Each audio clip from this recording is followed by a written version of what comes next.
Saya berharap bahwa semoga ini yang terakhir. Karena kita tidak miskin atlet. Siapa bilang kita miskin? Kita banyak atlet. Kenapa kita harus ambil dari luar terus? Apalagi saya dari Nusa Tenggara Timur, provinsi tertinggal, terbelakang, tetapi gudang atlet, Pak. Teman-teman, selamat datang di channel Irfan. Kali ini kita akan membahas sesuatu yang sedang viral dan bikin heboh dunia sepak bola Indonesia.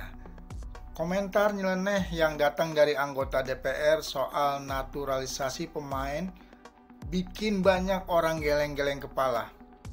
Ada yang bicara soal warna kulit, ada yang mengusulkan perjodohan, bahkan ada yang bilang anak muda Indonesia bakal malas main bola kalau terlalu banyak pemain naturalisasi. Wah, makin lama makin absurd kan?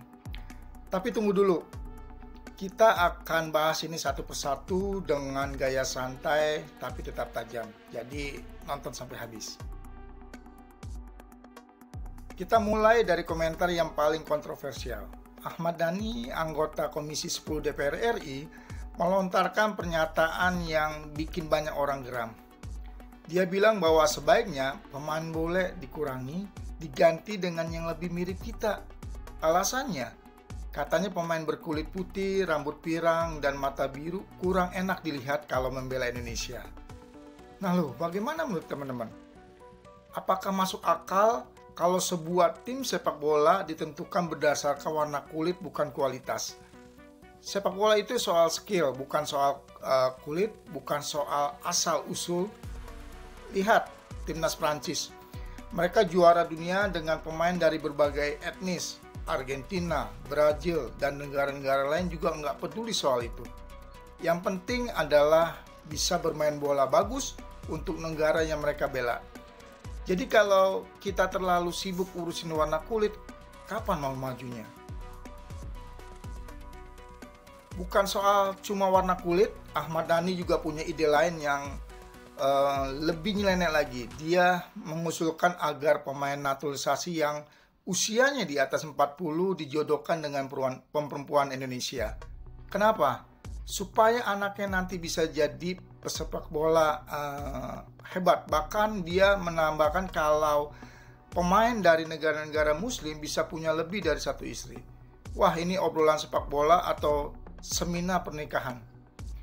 Kita bicara soal pembinaan jangka panjang, bukan soal mencetak atlet lewat jalur pernikahan. Kalau memang ingin generasi emas sepak bola Indonesia lahir, solusinya adalah pembinaan usia dini, investasi di akademi, dan meningkatkan kualitas kompetisinya, bukan sekedar menjodohkan pemain naturalisasi. Selanjutnya, ada juga komentar dari anggota DPR yang mengaku tidak bangga dengan kemenangan timnas Indonesia karena bukan anak kampung sendiri yang main.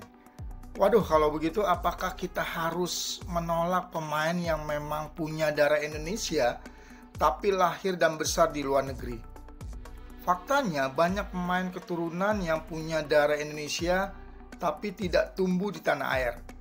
Kalau mereka ingin membela Garuda, kenapa tidak? Mereka tetap bagian dari bangsa ini. Coba bayangkan kalau negara lain juga berpikir sempit seperti ini. Mungkin banyak bintang sepak bola di dunia yang tidak akan pernah bersinar.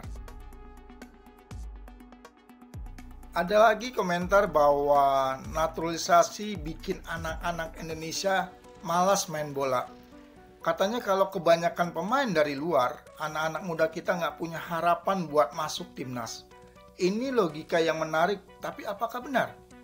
Coba lihat dari sisi lain, justru kehadiran pemain keturunan yang berkualitas bisa menjadi motivasi bagi pemain lokal untuk meningkatkan kemampuan mereka. Persaingan sehat itu penting dalam sepak bola. Kalau ingin bersaing di level internasional, kita harus berani menghadapi yang terbaik.